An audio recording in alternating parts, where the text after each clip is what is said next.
Could there be a glitch in the Matrix?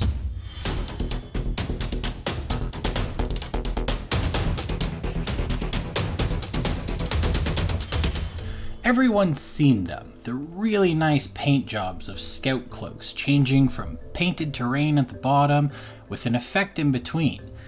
Since it's been done, I didn't really want to do the same thing myself, but that little part in the middle always interested me because it looked like wireframe. Wireframe is essentially a visible grid of all the triangles that make up a 3D object. And since my amour du jour is the Eternal Dynasty Ninja Oni from One Page Rules this month, I thought it would be a great time to try my hand at some invisibility and wireframe as if it's changing from one mode to another. It'll be a journey of experimentations to see what works.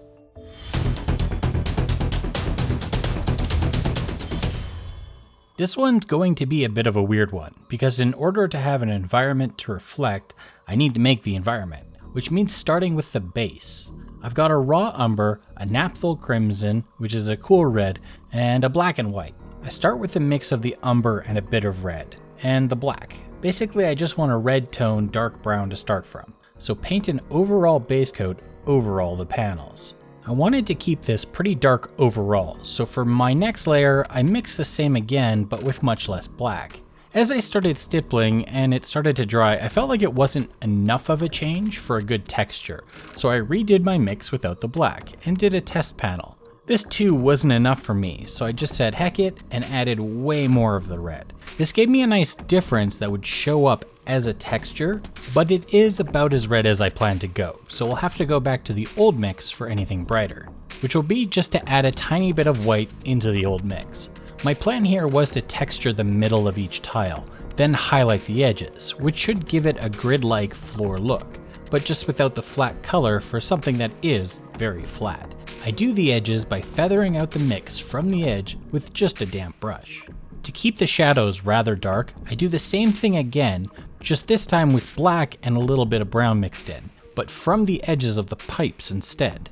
This should show that they cast shadows, but also keep things darker overall, which is what I'm going for, at least on the tiles. For the pipes, I want to go with a green, but would prefer it seem more industrial than lush, so dull it out some with the yellow oxide and the raw umber that was already on the palette, plus a touch of black. Green's pretty transparent, so all of those other opaque colors help to give me a nice coverage too. For the next step up, I went with the same mix but without the black, just layering it on top of the base coat, separating out each pipe. For the last highlight, I do want to make it brighter, but adding only more yellow makes it much more yellow, which I don't want. So to keep it green, I go back to some base color theory and add some blue to the mix, making it a dull but vibrant green, paradoxically, which just gets stippled around the pipes to make the highlights. I want these bands separated out from each other, which I could do with black lining, but easier would be just to rebase them in a black or dark brown, and just make sure that as I'm doing that, they go over the edges. From there, it's just adding more and more white each layer to give me a non-metal metal that won't clash with either of the colors chosen so far. For the center rune, I want it to look like a lit LED panel, so have to start by making it one flat color. For me, the best way to do that was to start with some gray primer again. It took only a few coats to get. I feel like orange would be a good complement to the green of the pipes, but have to keep it light in order to look like an illuminated panel. So I mix in plenty of white with it, then a few coats of that to make it nice and flat in all those panels. Last thing is to give a bit of a glow along the edges, which is done the exact same way I did the edges of the tiles the first time, just fading out the bright orange from the edges with a damp brush.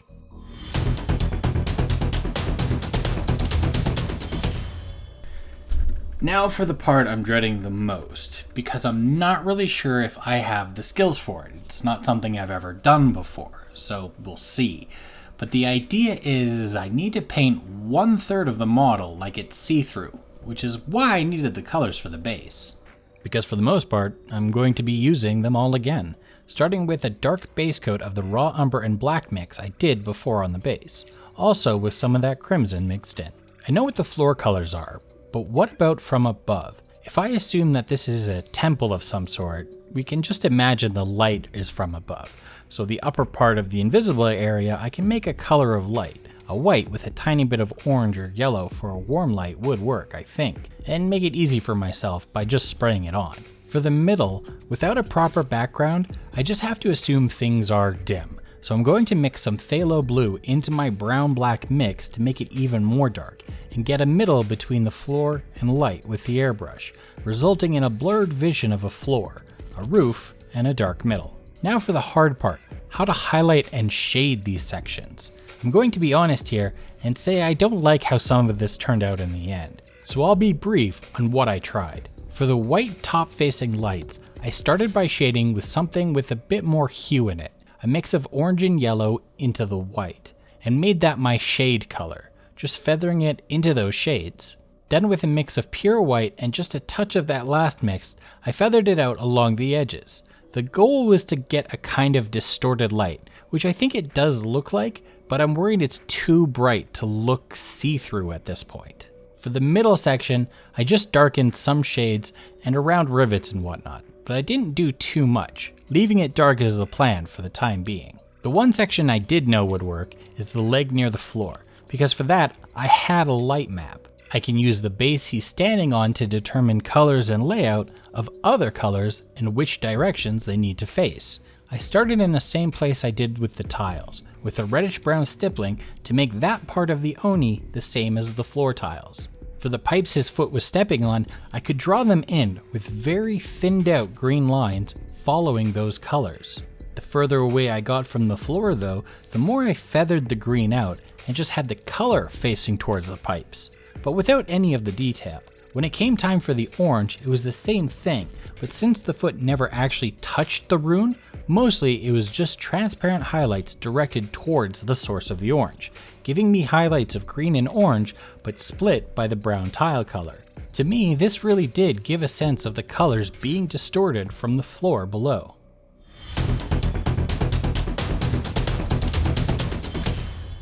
For the wireframe, I want it to appear as if each panel is reflecting independently, either on or off. So while I'm going to need a base coat, what I have to do first is map out where the edges of my base coat is going to end, which means I actually have to draw that wireframe in. I'll start with a mix of purple and a lot of white, since I want a purple wireframe. I just made it light for my reference really, something easy for me to see, because a lot of this will be base coated again after, which makes it a good time to practice it. I started by adding dots along the edges of any surface, then connecting the dots in any way that makes a triangle. So certain dots get connected more than once, others don't. All I'm really concerned with is where these are going to end as an outline for my base coat. For my base coat, I want it really dark for that Tron-like look, but I don't like the idea of pure black, so mix in some of my purple into it.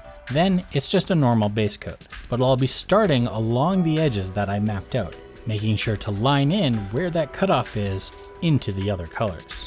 Now for the fun part.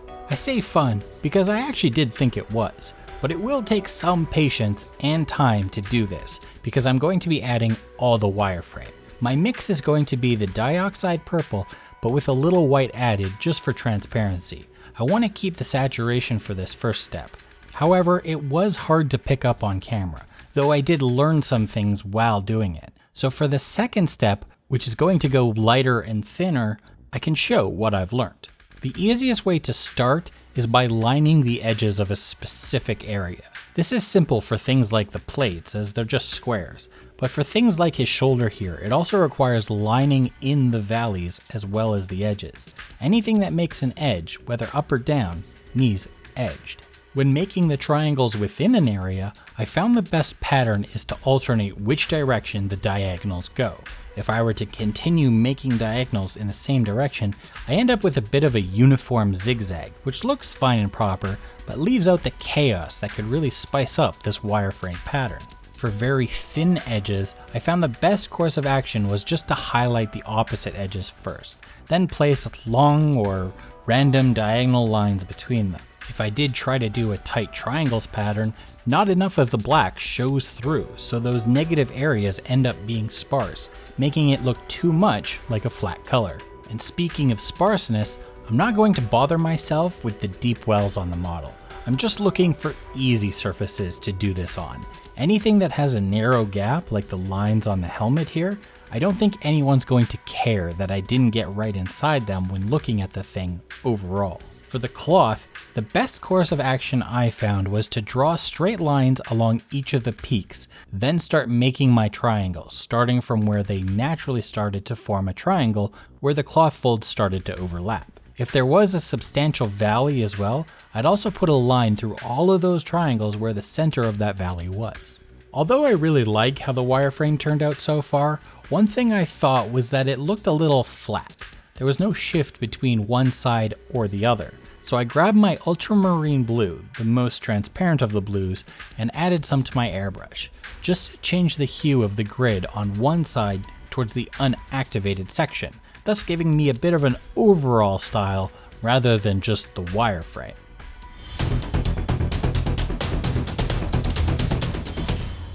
I decided to paint the non-activated section of the model the same colors as my Borderlands Oni, which you can find a video on the whole process in the link above. In doing so, I realized the wireframe didn't have enough breakage in random places, so I activated some of the plates on that side with the yellow and deactivated some random triangles on the other side as well, just to create a bit more chaos and make the activation part look a little more natural.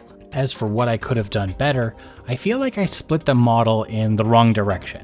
Instead of doing thirds vertically, I should have done more of a diagonal. Since my reference for the environment was the base, it would have been much nicer to just do the legs and leave the upper part its natural colors, and not deal with all that white business. Please subscribe if you'd like to see more videos like this one, or just other fun things to do with painting miniatures. And until next time, enjoy your own painting journey.